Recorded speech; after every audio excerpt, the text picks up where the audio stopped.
Hi, you guys. This is Crystal Hill. Thank you again for tuning in. Today, I want to speak briefly about the fundamental truth that all religions are founded upon. Religion is in itself is an attempt of man to express and explain and put into words the cycles and the workings of nature. And I don't care if it's Christianity, Judaism, Islam, Confucius, Buddhism, no matter what the religion is, they're all based in nature and nature's workings. They're all an attempt to elucidate the fundamental, what's the word I want to use? The fundamental layout of this reality.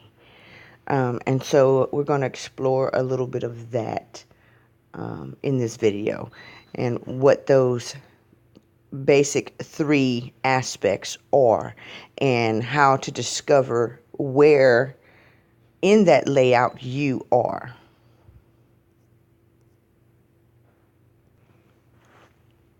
Now, the image you see here on the screen, we're going to come back to this image because it's packed full of symbology. And by the end of this video, you'll be able to recognize most of the symbology within this image. But we'll come back to that. So, well, this is our next picture. Now, this is a picture of the Vesica Pisces. I don't know if you know anything about the Vesica Pisces, but we're going to go through it a little bit. The Vesica Pisces is found just about everywhere. Oh, we'll go back to that.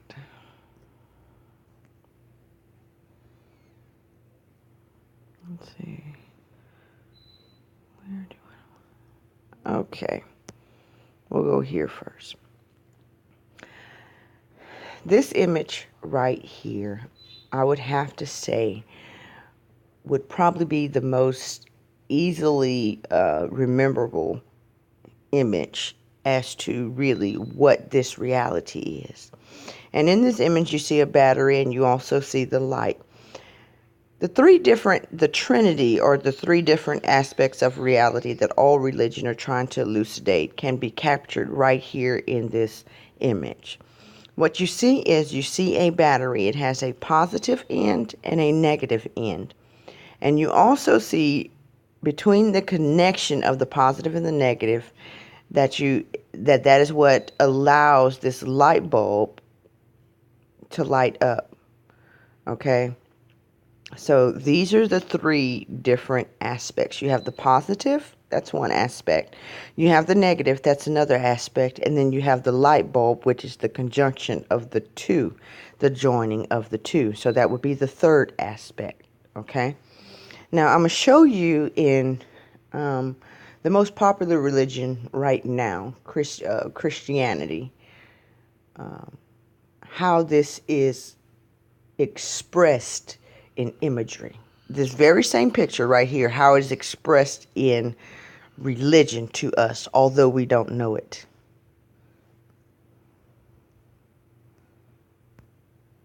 Right here. This picture right here expresses the very same thing as the image you just saw. In this picture, let's see here. In this picture, you have the negative end, you have the positive end, and then you have the light bulb. Okay, don't judge me on my drawing, okay? It's horrible. But this is what you have. You have the negative end of the battery, the positive end of the battery, and them joining together creates the light in the middle. Okay? Same image.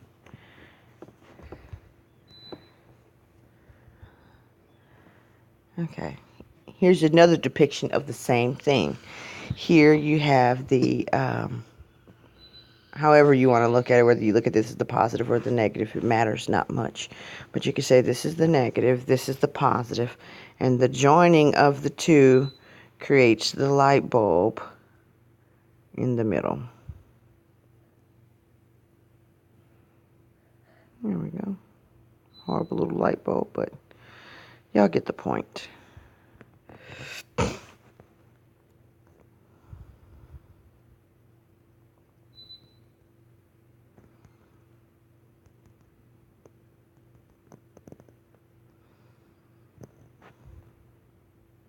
The same image. Okay.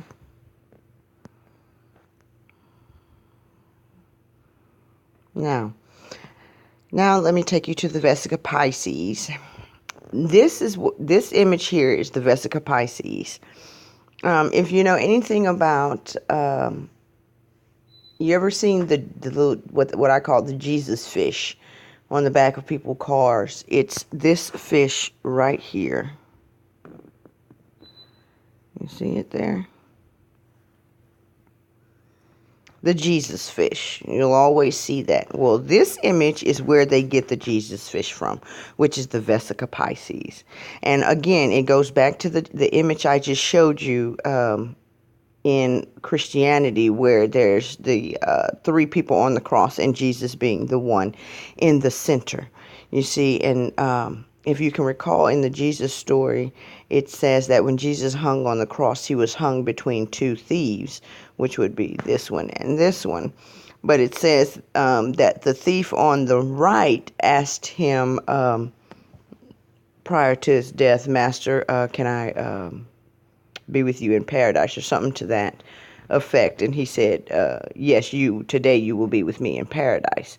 But not the one on the left, the one on the right.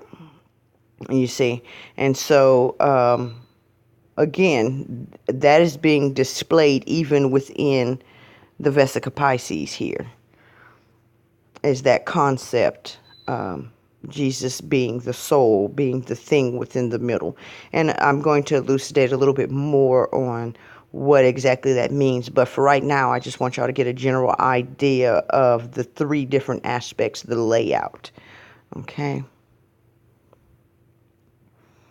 Let's see where we can see that again. Okay, also here, well, let me take you to another one before I go to that one.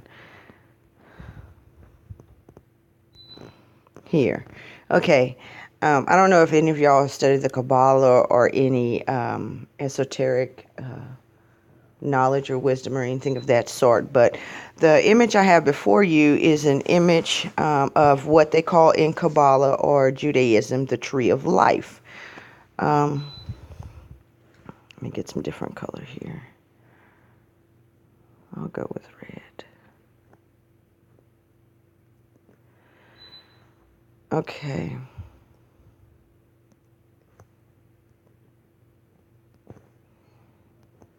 So this is the tree of life. You see, we have three different pillars. We have over here what can be considered the negative, over here what can be considered the positive, and over here what can be considered the light. I'm going to just draw the light by a 0. Okay, so again, we have the same image. We have the three different crosses and the Jesus being in the middle. So here, if you're following along the pattern, you can see that Jesus represents balance. Jesus is the light. Jesus is the life. Jesus is the thing that allows us to be able to see, us to be able to interact with this world. Jesus is manifestation itself. But you have to have the two. You have to have the negative and the positive joined together to create the middle. So also, like I said, that this structure here, this structure right here that you see, is the tree of life, is what they call it. Now, these pillars that you see in the background, If you know anything about Freemason, then you should know something about these pillars. Also, they're the pillars that were at the entrance to the Temple of Solomon, Boaz and Joachim, which basically represents Boaz would be the pillar of severity, and Joachim is the pillar of mercy. Again, going back to the idea that the one to the right side would be with Jesus in paradise. So you see these two. And again, the pillar of severity represents the flesh. Okay. Another version of that very same layout is the human brain. Now, you'll see with the human brain, again, you have the three separate aspects. You have the negative, the positive, and then the conjunction of the two creates this emblem, which represents the light or the zero in the middle path. And that also can be represented. I have another photo that represents that. Let me see. Here we go.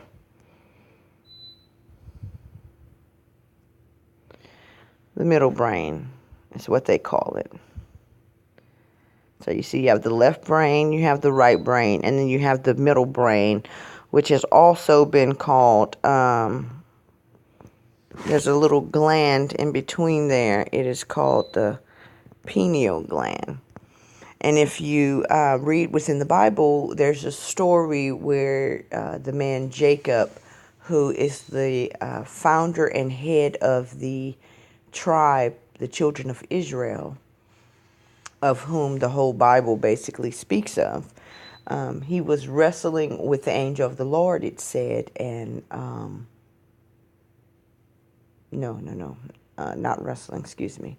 I think, yeah. That was where he seen the ladder ascending and descending with the angels ascending and descending, and at that point he said, "I shall call this place Peniel." He said, "For here I seen the face of God."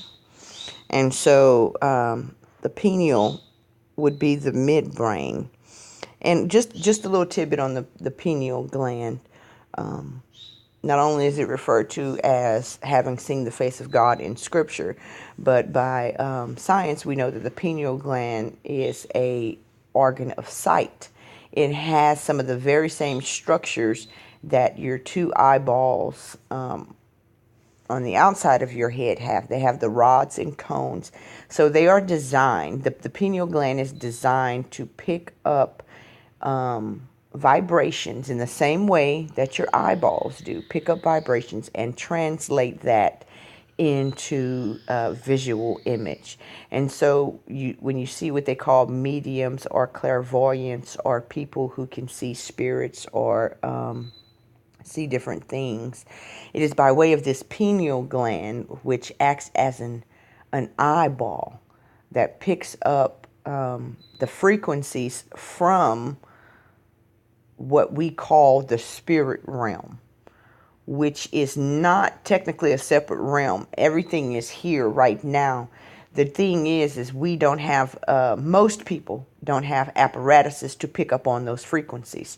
In the same way that in the very room that you're sitting in right now, all of the internet is in that room. Every website that you could possibly go on is in the room right now. But it is only until you have a computer, a cell phone, some type of device to tap into the internet where you can get that information.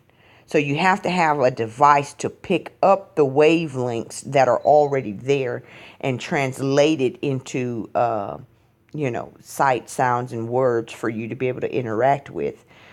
Other than that, it's not that it's not there. It's just that you don't have an apparatus to translate that information or pick that information up.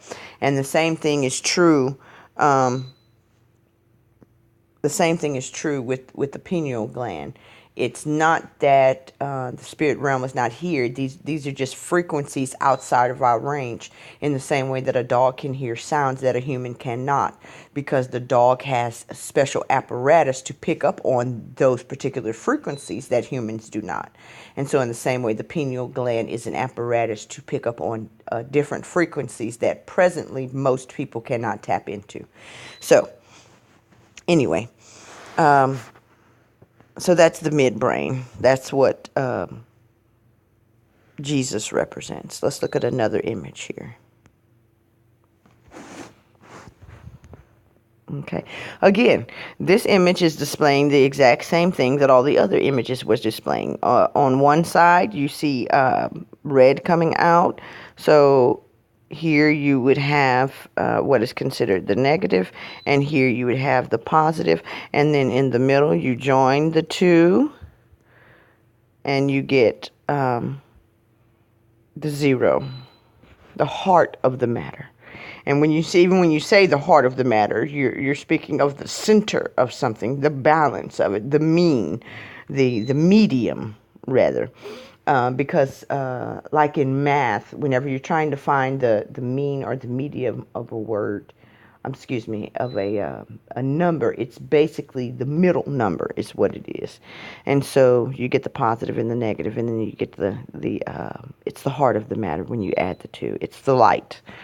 So in this depiction, you see that the rays are coming out of the heart, but in reality, it actually works the other way. It's the positive and the negative going together to create the light, and not the other way around.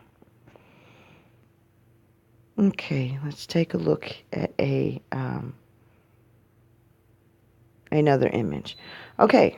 And here again, you see, even in modern artistry, you see the same imagery coming out. And the reason you see the same imagery in so many different places is because, in all actuality, at the very bottom of the rabbit hole, what you come to find is there's one guiding principle to all nature. Now, people seem to think that nature with the trees and the birds and things are totally different from human nature, which consists of cities, movies, and different things people would consider unnatural. However, that line of demarcation, that line of separation, is simply an illusion. Human nature is part of nature. Humans themselves come out of nature, and therefore they are a product of nature. And by extension, everything that humans create is still nature.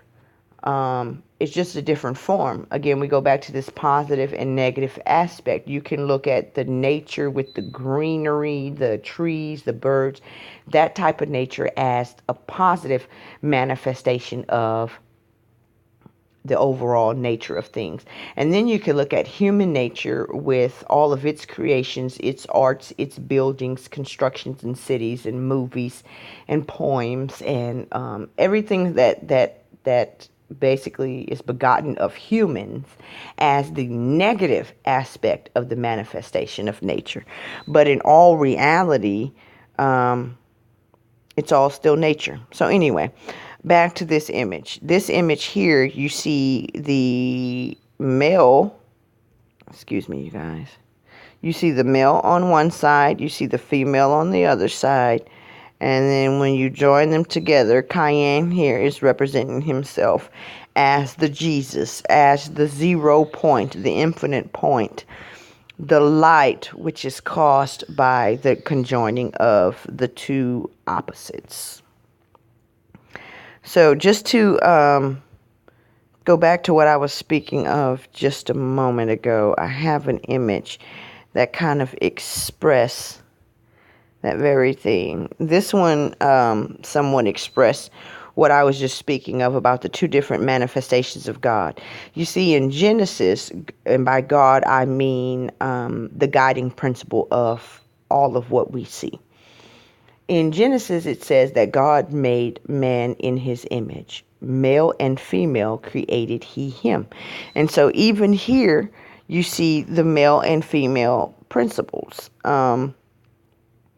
But male and female are equal but opposite. You see, so you see Mother Nature here over to the left. She is represented as that which births life. She's the constructor. And over here you see human nature, which is again still part of a manifestation of God, but it is destructive. So even in Eastern theology and Eastern cosmology, you will see that they speak about the three parts of God: God as the creator, God as the sustainer, and then God as the destroyer. And so, even in that statement, you see the three different layouts. You see God as the creator. Excuse me, you guys. God the creator, and then God the sustainer would be the two conjoined, the 0 point, and then God the destroyer. So, and that's the cycle of life. Everything bubbles out of nature. It has its time where it lives and thrives, and then it basically gets reabsorbed back into nature. It's like a hill, basically. You come out of nature, you thrive for a time, you reach a peak, and then you begin to go back downhill. And even with our life cycle, we see that we start off as babies needing to be changed, defecating on ourselves, not being able to feed ourselves, not being able to walk.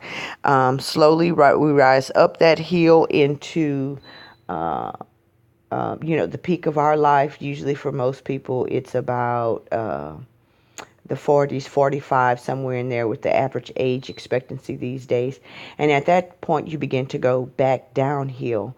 And towards the end of your life, if you're blessed enough or lucky enough to live long enough, you go back to similar to the way you were when you were a child. You can no longer feed yourself. You begin to defecate on yourself.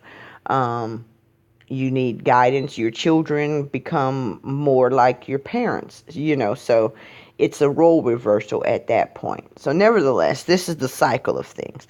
So God, in Eastern philosophy or Eastern theology, is viewed as the creator, the sustainer, and then the destroyer.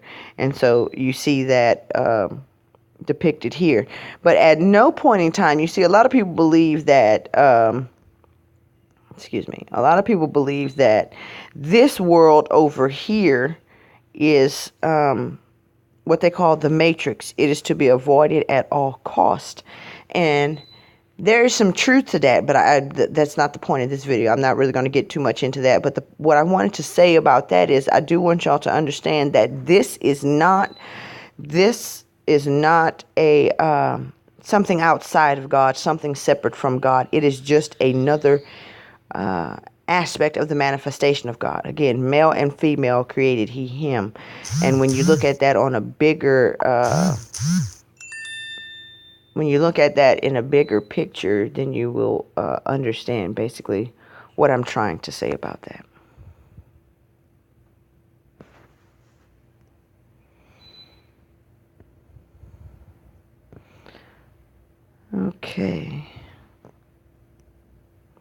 Okay, again here you see some of just exactly what I have been talking about. It's the two different sides, within you there's a marriage of what they call heaven and hell, because the positive, is considered heaven, the negative considered hell. Or the flesh is considered negative, the spirit is considered positive. And so within you, you have both. You have a spiritual component, which is at present invisible to most people. Again, like I say, it's not that it's intangible, your spirit. It's just that we don't have the proper apparatuses to pick up on those particular vibrations and frequencies. Nevertheless, as it stands right now, your spirit is invisible and your flesh is manifest. It's visible to you. with your flesh, you have motion. It makes motion. And your spirit has emotion. E being energy. Energy in motion, you see. So, and that's what this picture here is displaying or depicting. It's the two different aspects of you. Again, you see one side has a frown, one side has a smile. Equal but opposites, you see, just like male and female. Even with the male, the pineal gland or the penis, it protrudes out. And in the same way, the female vagina goes in. And so if you take the vagina inside out, which you see they do a lot of times with transgender, transsexual. I don't know the correct terminology, but whatever. They'll take the penis and pretty much turn it inside out and turn it into a vagina, and that's exactly what it is. We are equal but opposite aspects, and you see that here. But you see they share a common eye, and that would be the Jesus, the light in the middle. Okay. Again, you see that depicted within this photograph. You see the two different realities. It's basically, you know how they say men are from Mars and women are from Venus. Well, I don't know if that particular statement is true, if men really are from Mars and women really are from Venus. I would not doubt it that men have a Mars type energy, are influenced more by Mars, and women may have a Venus type energy or are influenced more by Venus. I don't know. I haven't really delved too much into that. Y'all probably could tell me more on that than I could tell you. But I know for sure that there are two different realities within each being here. Each one of us have a consciousness which is set on different rules and laws than our flesh is set on. Well, what do I mean by that? Well, our consciousness actually has no rules. Within our imagination, there's nothing that we cannot do. If you can think it, then you can do it within the realm of imagination. There's no limits. There's no rules. You can fly. There's no laws of physics within the imagination. There's no cause and effect within the imagination. There can be effects with no causes. There can be, I mean, it's whatever you want it to be in the imagination. It's the realm of the free. Now, the flesh, however, is totally different. Within the world of the flesh, as you know, most humans can't naturally fly. If you jump off a cliff, there is a law that unless there's some intervention somewhere, if you fall off a cliff and it's high enough, you will die. You know, there's certain rules and laws. You have to eat certain things to have optimal health. So your flesh itself is under rules and laws, whereas your consciousness is not, your spirit is not. Nevertheless, they're the joining of the two worlds, and you see that here. And that middle person there represents the Jesus or the light, or what you would call yourself, the you, which consists of a consciousness and a body through which the consciousness manifests itself. Now, this picture here is another depiction of basically what I'm talking about, the makeup of you. Within this picture, the water represents your body, because as you know, your body is 80% water. And the amazing thing is your spirit is like fire. It constantly rises. Fire constantly rises, and it has a tendency to dry up water. But the miracle of you is that the opposites can exist within the same space and not extinguish each other. Because as you know, within math, a -1 and a +1 cancel each other out. If you owe a penny and you have a penny, you can cancel the debt that way. And so your balance is 0. You're basically at the 0 point. And so it is a miracle within itself, a highly overlooked miracle, that the water of your body, of your flesh, houses the fire of your spirit, yet the water is not burned up. And so even within religion, this takes me back to the story of the story of Moses and the burning bush. It said he was amazed. He seen that the bush was burning, but it was not consumed.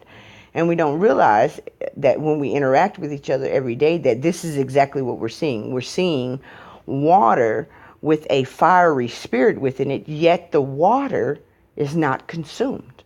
The body is not consumed. And even within that statement, it takes me to a point in Scripture where it talks about where it says that your body literally cannot contain all of the glory of God, because it wouldn't make it through it. It would not. It's not strong enough to hold that. And so when I say that, it makes me think of having the right proportions between the water and the fire, in order for the fire not to burn up the water or to evaporate the water, or having too much water and it putting out the fire. So again, it takes us back to balance between the positive and the negative. Because if you have imbalance on either side, then one would cancel out the other, and that would be suicide, you see, and which of course is death. And you can't have light with one side. You can't get light from just the negative, and you can't get light from just the positive. You actually have to have both sides. Nevertheless, okay, let's see. Okay, again, this is another depiction of the basic layout of reality. Within this shape, you see that it has a circle in it, and it also has a rectangle in it. So to make this shape, you need both. Again, what we see here is something like having a positive and a negative, and they come together and create the 0 point. And this picture is in some ways a depiction of you as well, because you have what they say is to come from above. You have your spirit, or your emotions, and then you have your flesh, which comes from below. And your spirit and your flesh come together, and they create what you call you. Okay. What else do we have? Okay, here's an interesting place to go. Excuse me. Within Christianity is supposed to be, or it is said to be, the complete revelation of Jesus Christ. Now, why is it said to be the complete revelation of Jesus Christ? Well, that is because Islam, it contains all three aspects. Most other religions do not contain all three aspects. What do I mean by that?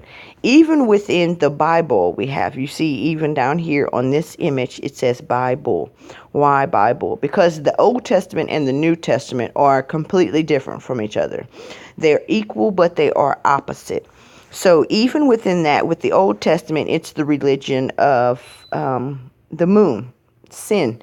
The moon goddess was named Sin. So you notice the focus of the Old Testament is on sin, and so this would be considered the negative aspect. And then you go into the New Testament, and the focus is on the Son of God, or love. And so that's where we get the sun emblem here, and that's the positive aspect. And so you ask yourself, well, where's Jesus? Where's that 0 point? Where's the light? Where's the thing that happens from the joining of the positive and the negative? And the answer to that would be the same place it is on all the other images that we've went through. It's directly in the middle. And even you see the wheel here representing that. It's directly in the middle. This is where the gospel is. Right in between the Old Testament and the New Testament, the gospel being translated the good news. And so within the Bible, you see that Jesus only makes a bodily appearance in 4 gospels, right in the middle, the midbrain. So here, even in this depiction, if you go back into the brain picture, you see you have the left side of the brain and the right side of the brain.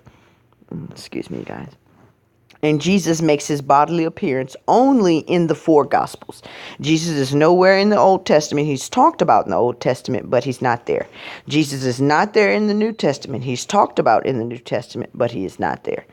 The place where Jesus is right in the middle. You see? And so when it says that Jesus came not to abolish the law, but to fulfill the law, however, we're not under the law anymore after Jesus is said to have died. What he's basically saying is the same thing as the story goes, that this one will not be with him in paradise, but this one will. And again, it goes back to the left brain and the right brain thinking, which takes us back to this picture, which is why the Old Testament is done away with. The Old Testament is done away with, and the New Testament is said to not be done away with. And again, this is the moon. And if you know anything about conspiracy theories, different things like that, there is a theory out there that the moon is somewhat of a new construct, that the moon was not always in the sky.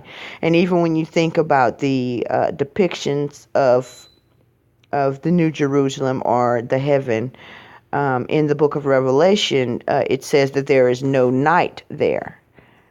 There's no need for night. But it also says there is no sun and there is no moon, for there's no need for either one of them there. So all you're left with is this. Nevertheless, see what else we can get into. Okay, now back to what I was saying about the conjoining of the positive and the negative aspects, the water and the fire, which water and fire are completely opposite aspects of each other. You get, when you add the symbol of the fire, which is the triangle pointing upward like a pyramid or a volcano, and then you see the symbol of the water, which is the triangle pointing down, which is because water always seeks for the lowest ground and fire always rises.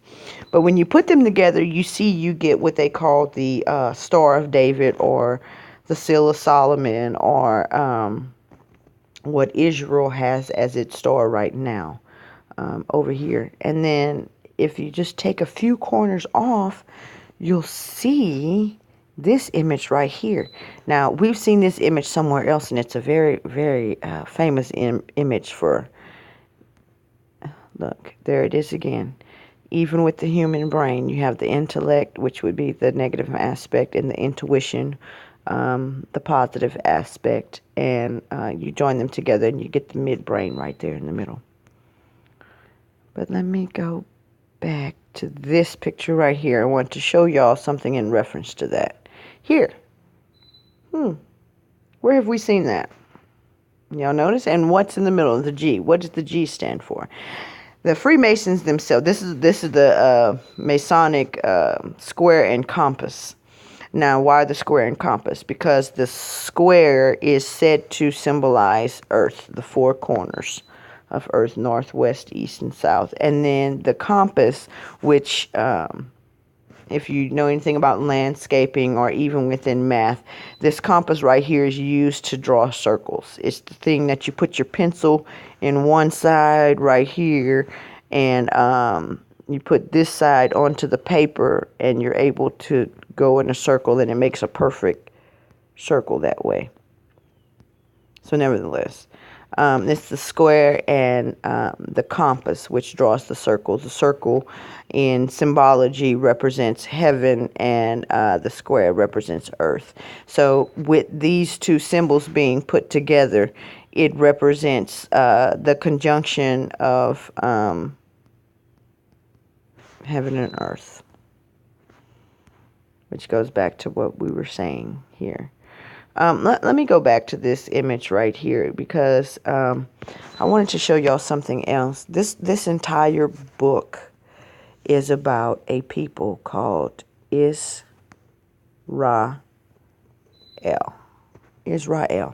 Now, even within this name Israel, you see the three different religions, okay?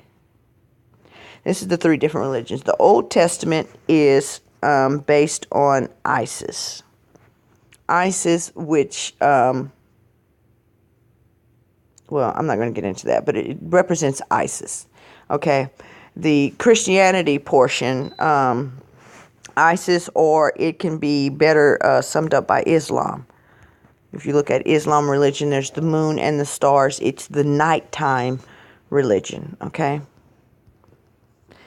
And the New Testament is more, it's more properly what we consider Christianity today.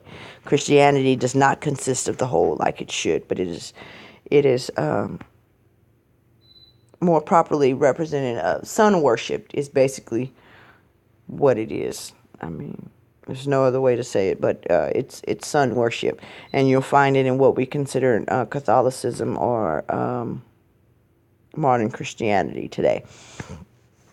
And then there is the middle plane there, and so that's the Ra, like Amun Ra. Like at the end of all our prayers, we say Amen or Amen. Amen. And what that stands for is Amun Ra, which is an ancient Egyptian deity or a god, which represents this middle path right here. Ra meaning light. That's why we say, if you know anything about Egyptian, African theology, there's Horus, Osiris, and Ra. And so when we say the horizon, we're talking about those deities. When we say Amen at the end of our prayer, we're talking about Ra, Amun Ra. So nevertheless, let me get that off of there. Those are what the three different basic religions are based off of. Now, Buddhism is a Ra religion. It's a middle path religion. If you study anything about Buddhism, it speaks a lot about doing by not doing. It's you're not being positive, nor are you being negative. You're basically just going with the flow. It's the middle path. And it's really the only true path, because even in Scripture it says that if any man cometh to the Father by any other door but me, he is a thief and he is a robber. Which is why when we look at the scene with the three crosses, Jesus being a middle, it said he was hung between two thieves. No man comes to the Father except through me. So it's only through the middle path that you can go. Only. And that's the whole idea of a lot of religions. It's to get you to go to one side or the other. It's to knock you off of your balance. The balance is here. And it's to get you to either go here or go here. You see, this is earth, the heart. Even in the spelling of earth is simply heart, spelled with the H over there. You see? It's the middle ground. And the whole idea is basically ambassadors from either side, either from the Isis side or from the El side, who's represented by Saturn or Kronos, the god who eats his own children. Either one of the sides really are thieves and robbers. You know, and if you look at the Apostle Paul, who represents 2/3 of the New Testament over here, his teachings are somewhat different from the Jesus of the middle path, the Jesus of acceptance, which it's the path of acceptance. You see, they made sure to say in the scriptures that he did not fight. He didn't put up a fight. He didn't answer a word. He didn't say anything when he was being put on the cross, because this here is the cross. You see that? That is the cross. Right here. Which takes me to Takes me to several different places, but I think where I'm going to go with that, well, I'm going to go ahead and show y'all this one. This is a good depiction of the positive and the negative aspects. Again, this side would represent the Mother Nature side, and this side would represent the human nature side more properly. But it's not to get, people consider this side over here the matrix, and it's not. The thing is not to get rid of this, and that's what everybody wants to do, to get rid of this, and we can all live in this. And that's not necessarily the thing, to do. It's the balance between the two.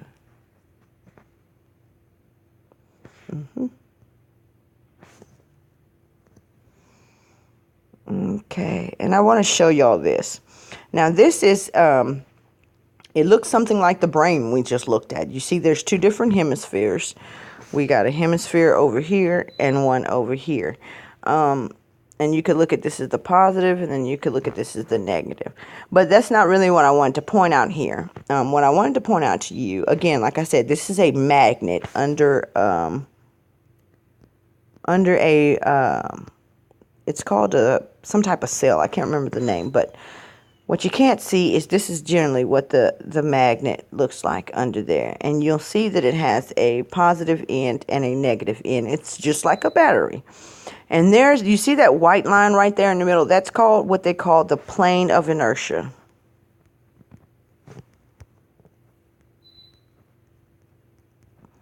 And inertia basically means no movement.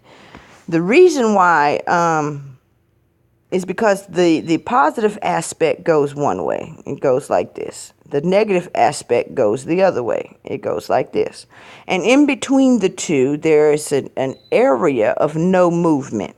And this can be seen also in the formation of hurricanes or tornadoes. They have the movement that goes around, but there's always in the middle what they call the eye of the storm. And everybody knows, if you know anything about hurricanes or tornadoes, and if you're from the South, I'm sure you do, everybody knows that in the very center, it's calm. There's no movement there. And so when you look at this photo, I want you to see that you're seeing just about the same thing here, except for you have a vortex here going this way, and then you have a vortex here going the opposite way. But in the same way, in the middle is the calm, the eye of the storm, which takes me to, I want to say, the last point I want to make about the formation of the religion, which is basically the lies that they're telling you about the structure of your reality. Well, let me look at this one too. Okay, this one shows a little bit more of what I was trying to express in the last image. The brain here, you see it has the same layout as the battery. You see the two different lobes here, and then you see the plane of inertia, or the midbrain right there, where the pineal and the pituitary gland exist. Let's see. Same thing here. You see you have the North Pole and you have the South Pole, and then you have that plane of inertia right there in the middle, which we only see as empty space. But if you know anything about dark matter and dark energy, you know that there's no such thing as empty space.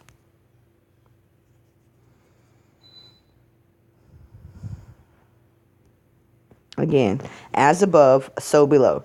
But even in the picture, you see that on one side the tree is a shadow, and on the other side the tree is light. Equal but opposite. So we have positive and negative. Again. And I'm going to just reiterate on the what I consider the Jesus fish right here. That's what it represents. Negative and positive coming together. Okay. This is a interesting depiction. I've always, since I've ran across this image, loved it for its basically what it's showing here. If you can see, you have the serpent on the tree, you got the apple in the middle, and then you have Jesus also hanging on the tree. And this takes us to a story within the Bible that talks about how the children of Israel, they were complaining at some point, and it said that their God sent them serpents, and the vipers or the serpents bit them up. And so God told Moses to put a serpent on a brazen serpent on a cross and lift it up. And it says, as the children of Israel look onto the serpent on the cross, they will be healed. And that was supposed to foreshadow what would be done with Jesus. And Jesus was hung upon the cross, and according to Christian theology, that if you look to the cross, then you will be healed. But you see right here in the middle, what do we have? We have the apple that ties the two together. And so more properly, Jesus is represented more or less by the apple, actually, than the image that we see hanging on the tree here. So nevertheless, that depicts the very same thing we're talking about here.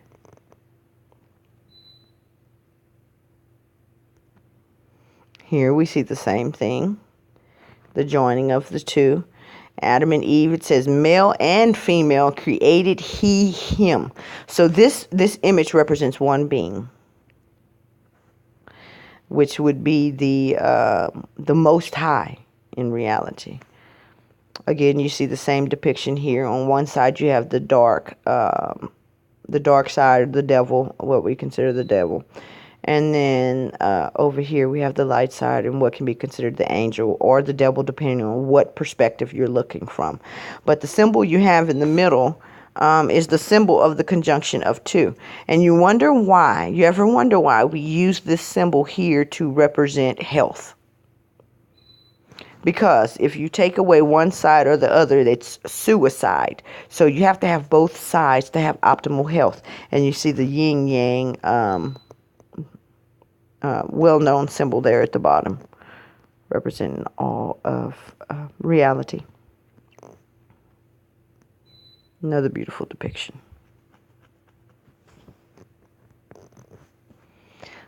Famous, very famous esoteric occultic symbol of as above, so below. And again, you see that one image is clearly the image at the top here, looking from this aspect of me. This one is a clear defined image, and which is the yellow triangle, and the black triangle is more of a shadowy kind of image, which represents the male and female aspects. But again, by their conjoining is where the light is formed.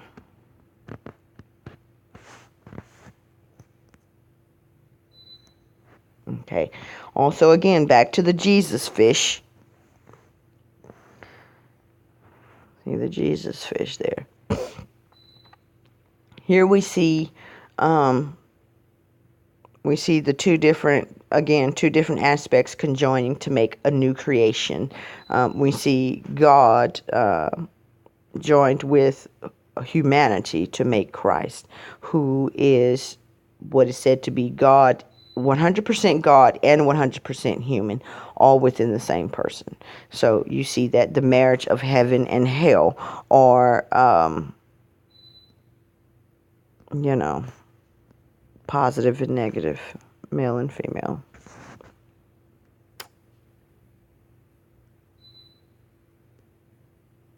Same thing here with the yin-yang symbol. You see the sun, the moon, life, and death joined together within the same framework within your body. For all intents and purposes, the real you is truly darkness. The light is what was created. So the real you, the you deep, deep, deep within is darkness and rest. And so movement was created, light was created. Those are created things. So the darkness that represents the inner you in conjunction with your body and the external world creates a new being. Hence the term the new beings. Another depiction of the fire of your spirit and the water of your flesh being together to creating what is considered you. So this symbol here is an apt picture of you.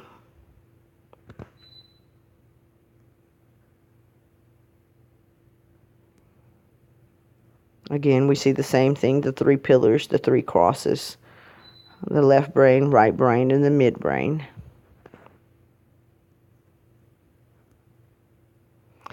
And this was just a beautiful image I found. Everything in nature is about balance, and it depicts so much in that one image.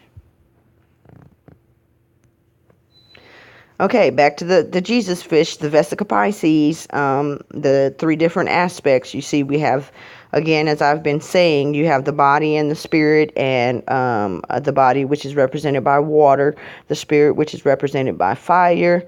They come together and they create what is considered you, or the self, the I, or the soul, which is why it's called the all-seeing eye. You see? Because it's the only eye that can see, because it's where the light is. It is the all-seeing eye. See that eye there?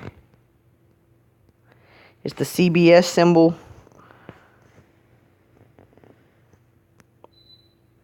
Y'all know the CBS symbol with the eye. Let me show you what other kind of symbol it is. Because once you get this knowledge, you've mastered your reality. You've mastered your realm. You've learned what you were here to learn. You've learned all there is to learn. But I want to show you in the Master card, and that's why it's called a Master card. Master Masons, Free Builders. You see that? They all see an eye there.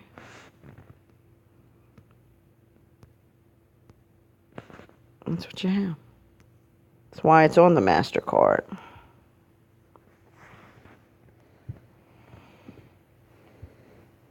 Let's see, what else have we not explored? Here we go. But it is the same with man as with the tree. The more he seeks to rise into the height and light, the more vigorously do his roots struggle earthward, downward, into the dark, the deep, into evil. That's good. Here we see the same depiction, the male and the female, often depicted as blue and red. You'll see everywhere blue and red. A lot of the football games, it's usually a team with blue, some type of blue in their uniform, against a team with some type of red in their uniforms. On emergency responders vehicles, cops, ambulances, always blue and white. Blue and red. Red and black go together, and blue and white go together. So you'll see red and black is on one side, basically, and blue and white is on the other side. So you'll either see red and blue together, or you'll see red and white together, because that represents the duality, the dichotomy between the two. Or you'll see black and white. So regardless, it'll be one color from one side and another color from the other side, whether it be on the one side the red and the black, or it be on the other side the blue and the white. You'll usually, like with Christmas, we see red and white, but they represent two different sides. You see, you always see it like that. Even with here, you see the same depiction, and again, going down the very middle, you see the caduceus there, which is that medical symbol, the two serpents intertwining, which represents the two sides. You see the moon, and you see the moon here and the sun here, and you see what they represent. And this is why I say, folks, I really don't believe the shit that NASA's trying to feed us. First of all, NASA in Hebrew means to deceive. They even have the forked tongue within their symbol. So everything about NASA tells me don't listen to nothing they say. But the thing that lets me know that they're lying is because everything else adds up but the shit they're saying. meaning the sun and the moon are equal and opposite. They're positive and negative. I am most confident of that. Okay, so, and if they weren't balanced, this could not be. This would not be here. None of this would be here. There could not be light if they weren't balanced. And so when they tell me that the sun is a billion bajillion times bigger than the moon, even though all of my physical senses, when you look at the sun and the moon, for all intents and purposes, they're exactly the same size. Exactly. Science has even showed that the sun irradiates a heat and the moon radiates a cool. Opposite effects. So I just don't believe that they're two different sizes. I truly, truly believe that they are equal and balanced as everything else is in this reality. I don't believe the shit that they're telling me. I really don't. And so, since I'm on that subject, that brings me to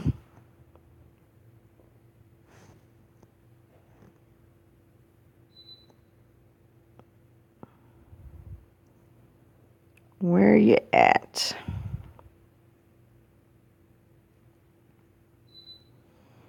Now this what I'm going to show you next, I consider it extremely important. Here we go. Brings me to my next point. According to biblical cosmology, this is a picture of what God describes, or what is described as being made by God. He says he has a firmament, and inside the firmament he set the two heavenly lights, the one to govern the day and the one to govern the night. And so you see that here, even with the formation of the rainbow, it said in scripture that as long as you see the rainbow, you know the covenant between you and I and all the inhabitants of earth still stand, that says I will not flood the earth anymore with water. And so as long as you see the rainbow, you know that the dome is intact, because the dome is the glass from which the light reflects to create the rainbow, which is why it is in in the shape. The rainbow has the shape of the dome. Just as any rainbow has the shape of the glass it's reflected off of. And so as long as you see the rainbow, you know the dome is intact, and you know that I will not flood the world anymore with water, because you're hermetically sealed. You're hermetically sealed in. Now, if this dome was cracked or compromised in any way, then that would be reflected in the shape of the rainbow. And then you would also know that the water that is above would come inside and flood the earth again. And on that note, I do want y'all to know that, do y'all know that NASA actually hires the United States Navy? They're in cahoots with the Navy. So what would make a space program have to utilize the Navy? Why do they do all of their stuff under a huge pool? And even if you look at some of NASA's videos of their so-called going in space, you can actually see bubbles coming up from their helmets and from some of their equipment. So either one of two things is happening. Either one, above us there really is a lot of water, or two, there is no above us and they're just filming all that shit under a pool pretending like they're in outer space. I tend to take the position that we actually do live in a balanced world, that we are not tilted and wobbling and all this other shit they're trying to tell us. Because if it was the way that they say it was, then that would mean it would be unbalanced. And I just cannot believe that, seeing the harmony and the balance of all things. I just can't. So this model that you see in front of you, to me, represents more of reality than what we've been told. Which brings me to another point. Now look at this image again. Notice you got the top hemisphere and the bottom hemisphere, and then you have the plane of inertia where there's no movement either way. Same thing here with this image of the magnet, the positive end, the negative end, and the plane of inertia. Okay. And I want to show y'all something. I want to show you something. Even with this, as above, so below, you see the top hemisphere, the bottom hemisphere, and then where the letters and the words are is the plane of inertia. Okay. In the Bible, on the left side, you got the, the negative. On the right side, you got the positive. And in the middle, the four Gospels are the plane of inertia, which is where Jesus is not doing positive, not doing negative. Again, you got the one side, the positive, one side, the negative, and in the middle, the plane of inertia, the balance, the Jesus. Again, one side, the positive, one side, the negative, the middle is the plane of inertia, the balance. Now, where is the picture? There's a picture. Even here, you got the yin and the yang, and in the middle, the togetherness, the plane of inertia. Really cool picture of us. Really, it's what our flesh conjoined with our spirit. One tends downward, one tends upward.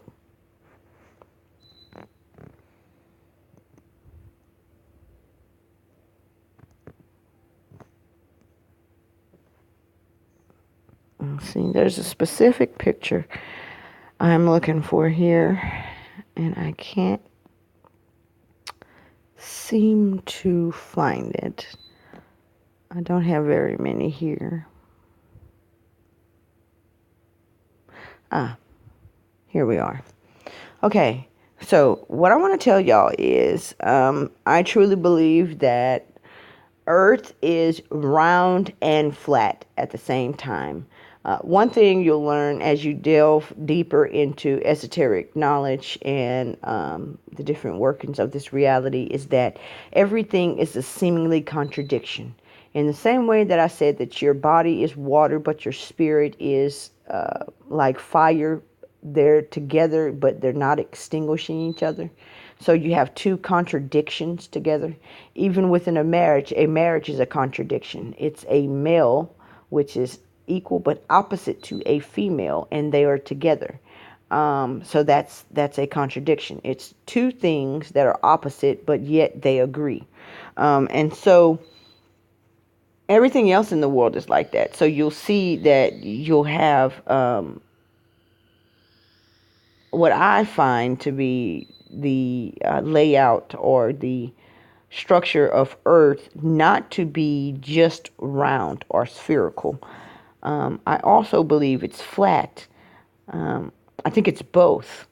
And the dome itself, if you look at this picture, this Pokeball, it completely describes what I consider the Earth to look like. Now, I have never went into outer space, if outer space even exists, if you can even go there. I've never been there to actually see, but just like the scripture says, you can know the things, the invisible things of him by the things which are manifest.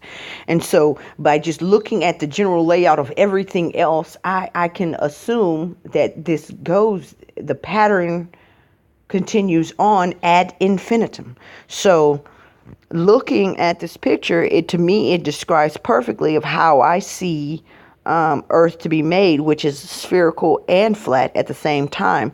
I believe we live on the plane of inertia, the plane between the middle. Underneath us would have to be the heaven. Either the heaven or the hell. I'm not sure.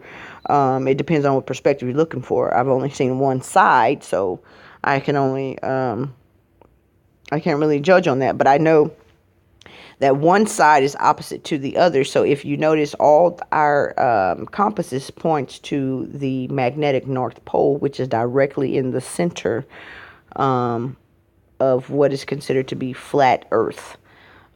Almost like a CD has the hole in the middle where you stick it on the CD player or the DVD player, whatever the case may be. So the hole in the middle is where all the compasses point. It's considered north.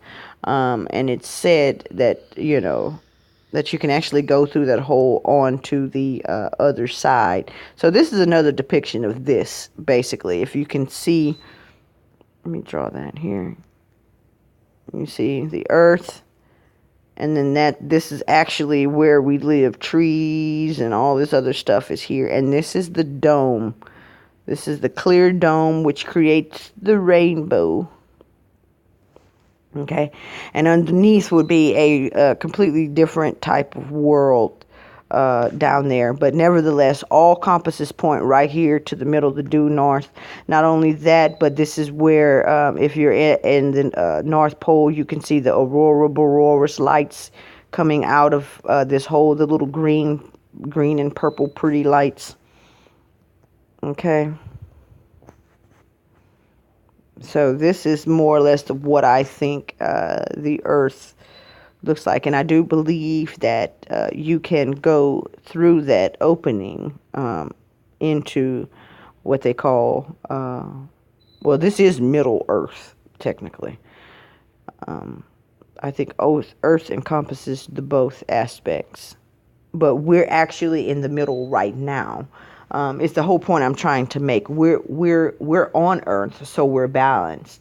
We get the benefit of having the sun and the moon. You see, if we took away the moon, then life on Earth would not be possible. If we took away the sun, then life on Earth would not be possible. So Earth represents the middle, the center of things, the heart of things. You see what I'm saying? So you're already in the middle. And I think the whole trickery is to get you to become unbalanced, to choose a side, one side or the other. There's children of the sun, and there's also children of the sin, or children of the moon. Sun and sin. You see the difference is one letter. SUNSIN. Nevertheless, the idea is to get you to go to one side or the other, either be an Old Testament, an Old Testament person or a New Testament person, but never. They don't want you in the Gospels, because the Gospels is the good news, which is where you're at right now on earth. You're in the heart, you see. And so the idea is to get you to go to one side or the other. Because even if you look in Revelation, it says, I'd rather you were hot or cold, because you're lukewarm. And if you're lukewarm, I'm going to spit you out of my mouth. And when I think about it, I don't know if I want to be in anybody's mouth. That means you're going to get eaten. You know what I'm saying? So, maybe the idea is to be spit out. Maybe the idea is to stay spit out. You know what I mean? Like, who wants to get swallowed up by the earth? Or anything else for that matter. So, nevertheless, let me see. I want to say that's generally everything I wanted to show you guys.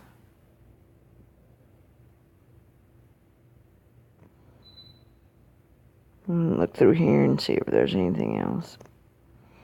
Okay, here. The northern hemisphere goes one way, and the southern hemisphere go another. Matter of fact, depending on where you are, whether you're in the north or the south, depends on how your drains turn. You know the little tornado when you let out your bath water? When it gets down to the bottom, it'll go down the drain and make a little tornado. You'll see it spinning. Well, in the north, it spins one way, and in the south, it spins another way. So, say you got kidnapped, and at least by looking at the drain, you'll be able to tell whether you're in the north hemisphere or the southern hemisphere. Nevertheless, that's the two dualities there. Here's another depiction of somewhat of what I was saying about my idea of what the earth really is, which is round and flat at the same time. You see the formation of the dome here, and then the terra, meaning the land, like terrestrial, and then the ocean on the outside, and then the infernal regions down here. And that's the North Pole, where all compasses point, where the aurora, the green and purple aurora boreal lights come out like this up into the sky. And also, while I have this picture here, I want to show you another thing, which is where I believe we get the holiday of Christmas.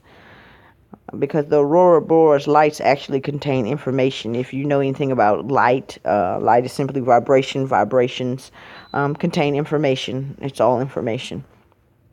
So you see the stars would be in the firmament here. Okay. And then here is the Polaris star right here. It stays right here in the middle. It stays there all year round, no matter what. It never moves. And so what do you see here? And then you have your planets, your different balls, the planets within the firmament.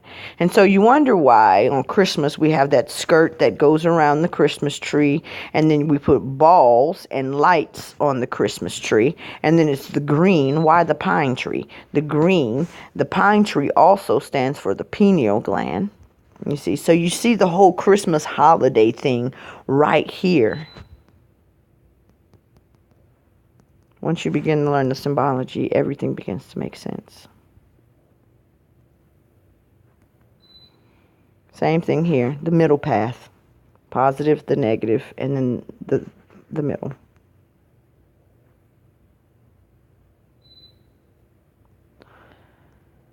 And I go back to my very first image just to recap on that, to elucidate again. Hopefully that'll be the image you remember, because it seems to be the most apt for what we're talking about here.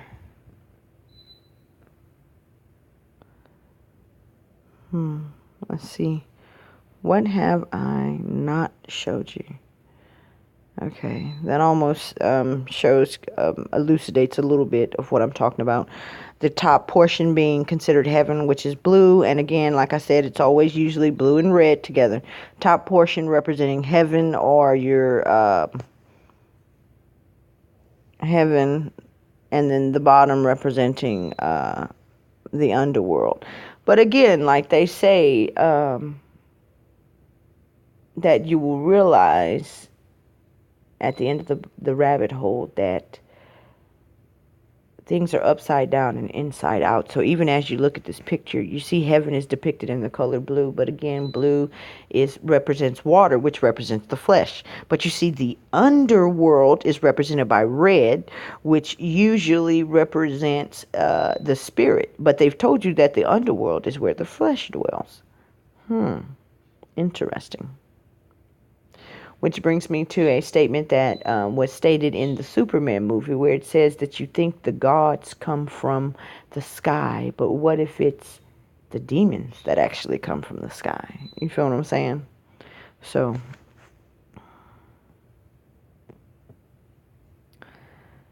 nevertheless, and I just think this is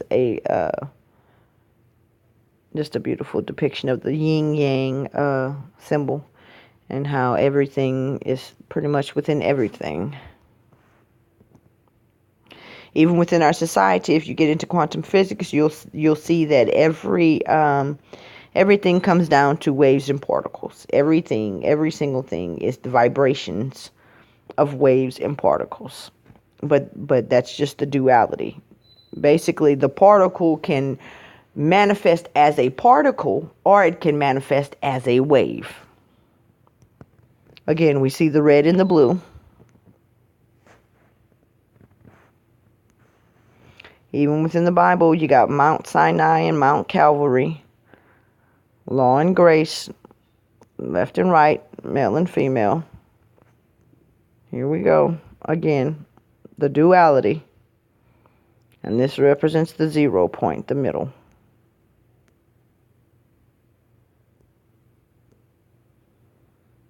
You see that?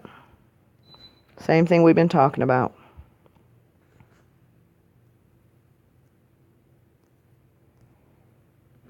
Very same thing.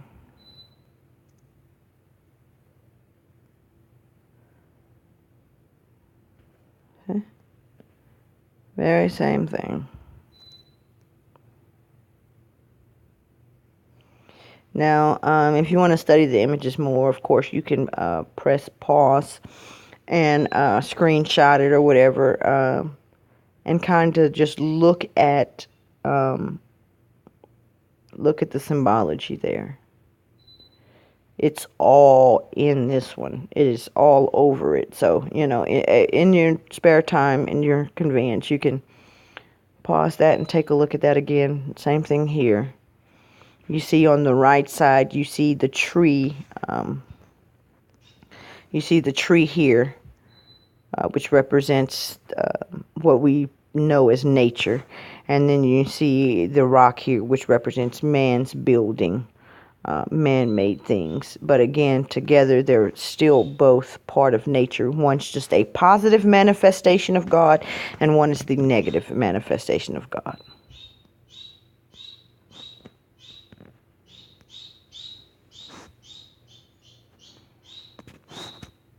Same thing here. Again, you can pause and look at those at your convenience. Same thing there. Even within your DNA, again, you see the blue and the red. Two different sides, but they come together and it creates the ladder that allows you to climb to what they call heaven. Divine. Divine means two. Again, you can look at the polarized realities. This is a nice little saying. Which way are you going to take? To the left one where there is nothing right, or the right one where there is nothing left? Which is basically elucidating the idea of balance. See?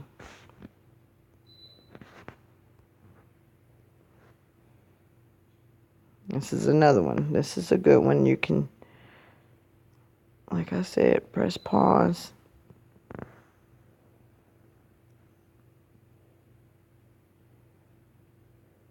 And it'll show you the two different aspects. You see?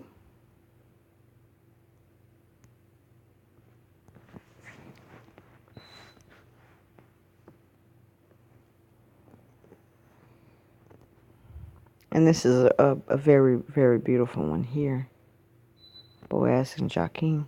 But again, you can look at that at your spare time. Oh, I think I found it. Okay, you see this is a depiction of the sun and the moon within the firmament, which is represented by the grid. You see that the salt water is what carries the energy out to the dome, which lights up the sun and the moon and the different stars in the same way that your Christmas tree is lightened up. The middle point there is the plane of inertia we've been talking about, which also is represented where it's the magnetic North Pole, where all of our compasses point. It is also the place where Hitler formed a convoy and went down there in attempts to go into the earth. He was really big on occultic knowledge and different things like that, which is why he used the swastika as his symbol. The swastika in itself is not a racist symbol. It's actually an occultic symbol, which represents all of creation.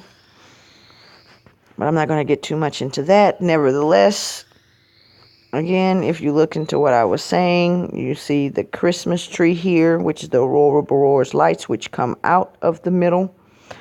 And then, of course, the planets and everything else, and the stars along the edge.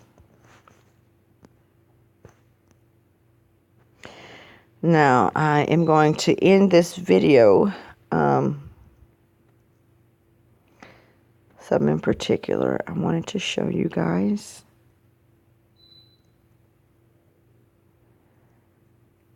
Make sure I didn't leave anything out before I sign off here.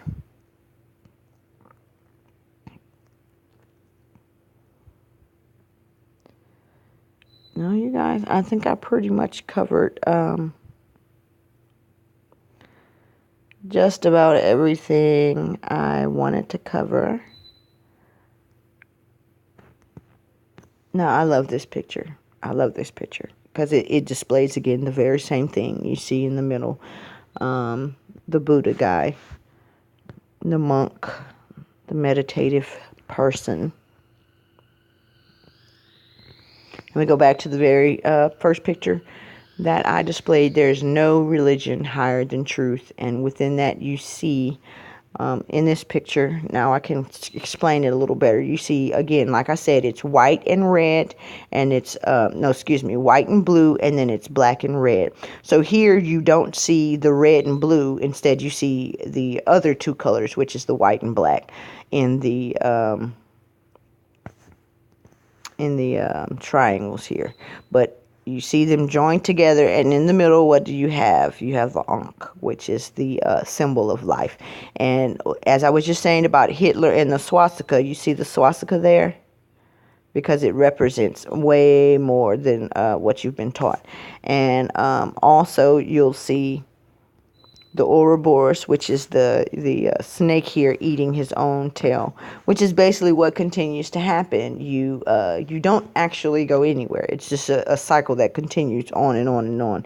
As you've heard, energy cannot die. It can only be transformed, transformed, which is why it's represented by a snake, because a snake continuously shed its skin.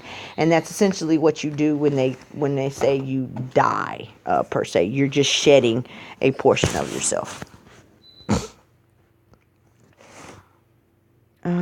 And then, of course, on the outside, you see the sun rays representing knowledge and enlightenment. Okay, the last thing, I'm going to read this to you, and then I'm going to go ahead and sign off.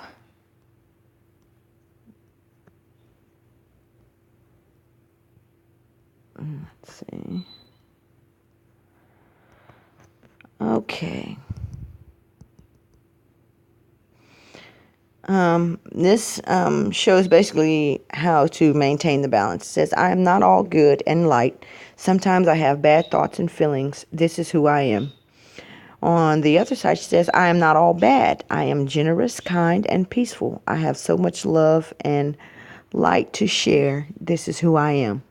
And the 0 point, the middle, the Jesus, the balance, the plane of inertia says, life is about creating balance, not suppressing your good and not suppressing your bad, for one cannot exist without the other. Embrace them equally. Thank you guys for tuning in. I'll talk to y'all later.